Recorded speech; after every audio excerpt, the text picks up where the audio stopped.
Brought to you by V-Guard, co-powered by Sensodyne and Vimal. ಬಾಯಲ್ಲಿ ಹೇಳಿ ಕೇಸರಿ. Associate sponsor Ultratech Cement. ಇನ್ನು H D. Revanna ವಿರುದ್ಧ ಕಿಡ್ನಾಪ್ ಮತ್ತು ಲೈಂಗಿಕ ದೌರ್ಜನ್ಯ ಎರಡು ಪ್ರಕರಣಗಳು ಈಗಾಗಲೇ ದಾಖಲಾಗಿವೆ. ರೇವಣ್ಣ ನಿರೀಕ್ಷಣಾ ಜಾಮೀನು ಅರ್ಜಿಯನ್ನು ಹಾಕೊಂಡಿದ್ದಾರೆ.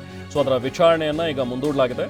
2:45ಕ್ಕೆ ಮತ್ತೆ ಜಾಮೀನು ಅರ್ಜಿಯ ವಿಚಾರಣೆ ನಡೆಯಲಿಕ್ಕಿದೆ. ಮೊದಲ ಪ್ರಕರಣದಲ್ಲಿ ಜಾಮೀನಿನ ಅವಶ್ಯಕತೆ ಇಲ್ಲ ಅಂತ ಹೇಳಿ ತಮ್ಮ ನಿರೀಕ್ಷಣಾ ಜಾಮೀನು ಅರ್ಜಿಯನ್ನು ವಾಪಸ್ ಪಡೆದಿದ್ರು. ಆದರೆ ಎರಡನೇ ಪ್ರಕರಣ ಮತ್ತೆ ಏನು ದಾಖಲಾಗಿದೆ, ಕಿಡ್ನಾಪ್ ಪ್ರಕರಣ. ಇದರಲ್ಲಿ ಮತ್ತೆ ಅರೆಸ್ಟ್ ಆಗುವಂಥ ಒಂದು ಭೀತಿ ಇದೆ. ಸೊ ಹಾಗಾಗಿ ನಮಗೆ ಬಂಧನದ ಭೀತಿ ಇರೋದ್ರಿಂದಾಗಿ ರಕ್ಷಣೆ ನೀಡಬೇಕು ಅಂಥೇಳಿ ನಿರೀಕ್ಷಣಾ ಜಾಮೀನಿಗೆ ಅರ್ಜಿಯನ್ನು ಸಲ್ಲಿಸಿದ್ದಾರೆ ಈಗ ರೇವಣ್ಣ. ಸೊ ಹಾಗೆ ಅವರ ಪರ ವಕೀಲರು ಕೂಡ ಹೇಳಿರೋ ಹಾಗೆ ಒಂದು ವೇಳೆ ರೇವಣ್ಣ ಅವರಿಗೆ ನಾನು ಬಂಧನ ಆಗೋದಿಲ್ಲ ಅನ್ನುವಂಥದ್ದು ಕನ್ಫರ್ಮ್ ಆದರೆ ಅವಾಗ ಮಾತ್ರ ಅವರು ವಿಚಾರಣೆಗೆ ಬಂದು ಹಾಜರಾಗೋದಕ್ಕೆ ಸಾಧ್ಯ ಅನ್ನುವಂಥದ್ದನ್ನು. ಸೊ ಹಾಗಾಗಿ ನಮಗೆ ಆಂಟಿಸಿಪೇಟರಿ ಬೇಲ್ ಕೊಡಿ ಅಂತ ಹೇಳಿ ಈಗಾಗಲೇ ಕೋರ್ಟ್ನಲ್ಲಿ ಮನವಿ ಮಾಡಿದ್ದಾರೆ. ಅದರಂತೆ ಈಗ 2:45ಕ್ಕೆ ವಿಚಾರಣೆಯನ್ನು ಮುಂದೂಡಿದ್ದಾರೆ. ಅದಾದ ನಂತರ ಈಗ ಮಧ್ಯಾಹ್ನದ ನಂತರ ಗೊತ್ತಾಗುತ್ತೆ ಇವರ ಒಂದು ನಿರೀಕ್ಷಣಾ ಜಾಮೀನು ಸಿಗುತ್ತಾ ಇಲ್ವಾ ಅಂಥೇಳಿ. ಮತ್ತಷ್ಟು ಡೀಟೇಲ್ಸ್ ನಮ್ಮ ಪ್ರತಿನಿಧಿ ರಮೇಶ್ ನೀಡ್ತಾರೆ. ರಮೇಶ್,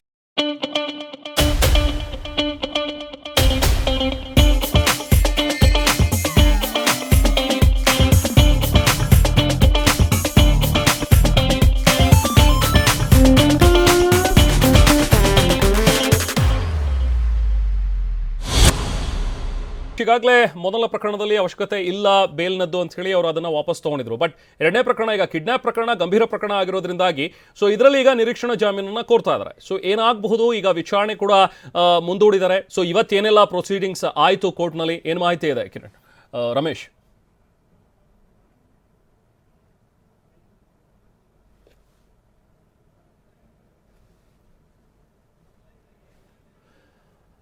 ನಾ ಕೇಳ್ತಾ ಇದ್ದೆ, ಇವತ್ತು ರೇವಣ್ಣ ಅವರ ಒಂದು ನಿರೀಕ್ಷಣಾ ಜಾಮೀನು ಅರ್ಜಿಯ ವಿಚಾರಣೆ ಈಗ ಮುಂದೂಡಿದ್ದಾರೆ 2:45ಗೆ. ಬಟ್ ಇವತ್ತು ವಿಚಾರಣೆ ಕೈಗೆತ್ತಿಕೊಂಡಂಥ ನ್ಯಾಯಾಲಯದಲ್ಲಿ ಏನೆಲ್ಲ ಪ್ರೊಸೀಡಿಂಗ್ಸ್ ಆಯಿತು, ಇದೆಷ್ಟು ಮುಖ್ಯವಾಗಿದೆ ಈಗ ರೇವಣ್ಣ ಅವರಿಗೆ, ಏನು ಡೀಟೇಲ್ಸ್ ಇದೆ ರಮೇಶ್?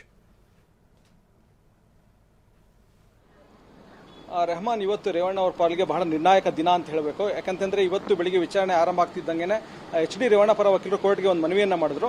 ಇವತ್ತು ಸಂಜೆ 5:30ಕ್ಕೆ ಎಚ್.ಡಿ. ರೇವಣ್ಣ ಎಸ್ಐಟಿ ಮುಂದೆ ಹಾಜರಾಗೋದಕ್ಕೆ ಸಿದ್ಧರಾಗಿದ್ದಾರೆ. ಆದರೆ ಕೋರ್ಟಿಂದ ಒಂದು ಪ್ರೊಟೆಕ್ಷನ್ ಬೇಕು, ಯಾವುದೇ ಅರೆಸ್ಟ್ ಮಾಡಬಾರ್ದು ಅಂತೇಳಿ ಒಂದು ಆದೇಶ ಬೇಕು. ಹೀಗಾಗಿ ಮಧ್ಯಂತರ ಜಾಮೀನನ್ನು ಕೊಡಬೇಕು ಅಂತೇಳಿ ಮನವಿಯನ್ನ ಮಾಡಿದ್ರು. ಆದರೆ ಇದಕ್ಕೆ ಎಸ್ಐಟಿ ಪರ SP ತೀವ್ರ ಆಕ್ಷೇಪಣೆಯನ್ನು ಎತ್ತಿದ್ದಾರೆ. ಮತ್ತೆ ಬಹಳ ಗಂಭೀರವಾದಂತಹ ಕೆಲವೊಂದು ಆರೋಪಗಳಿವೆ ಇವ್ರ ಮೇಲೆ.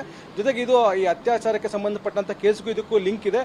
ಹೀಗಾಗಿ ಇನ್ ಕ್ಯಾಮ್ರಾ ಪ್ರೊಸೀಡಿಂಗ್ಸ್ ಅಂದ್ರೆ ಮುಚ್ಚಿದ ಕೊಠಡಿಯಲ್ಲಿ ಕೇಸ್ನ ವಿಚಾರಣೆಯನ್ನು ನಡೆಸಿದರೆ ನಾನು ಬಹಳಷ್ಟು ಮಾಹಿತಿಯನ್ನು ಈ ಕೇಸ್ನಲ್ಲಿ ಕೊಡೋದಕ್ಕೆ ಬಯಸ್ತೀನಿ. ಹೀಗಾಗಿ ಈ ಕೇಸ್ನಲ್ಲಿ ಯಾವುದೇ ಕಾರಣಕ್ಕೂ ಮಧ್ಯಂತರ ನಿರೀಕ್ಷಣಾ ಜಾಮೀನನ್ನು ಕೊಡಬಾರದು. ಮತ್ತೆ ಈ ಕೇಸ್ನಲ್ಲಿ ಈಗಾಗಲೇ ಏನು ಅರೆಸ್ಟ್ ಆಗಿದ್ದಾನೆ ಸತೀಶ್ ಬಾಬು ಅನ್ನುವಂಥ ವ್ಯಕ್ತಿ, ಅವನು ಎಚ್.ಡಿ. ರೇವಣ್ಣ ಅವರ ಹೆಸರನ್ನು ಹೇಳಿದ್ದಾನೆ. ಮತ್ತೆ ಈಗ ಯಾವ ಮಹಿಳೆ ನಾಪತ್ತಾಗಿದ್ದಾಳೆ, ಆ ಮಹಿಳೆ ಕೂಡ ಸಂತ್ರಸ್ತ ಆಗಿರುವಂತಹ ಒಂದು ಮಾಹಿತಿ ನಮ್ಮ ಬಳಿ ಇದೆ.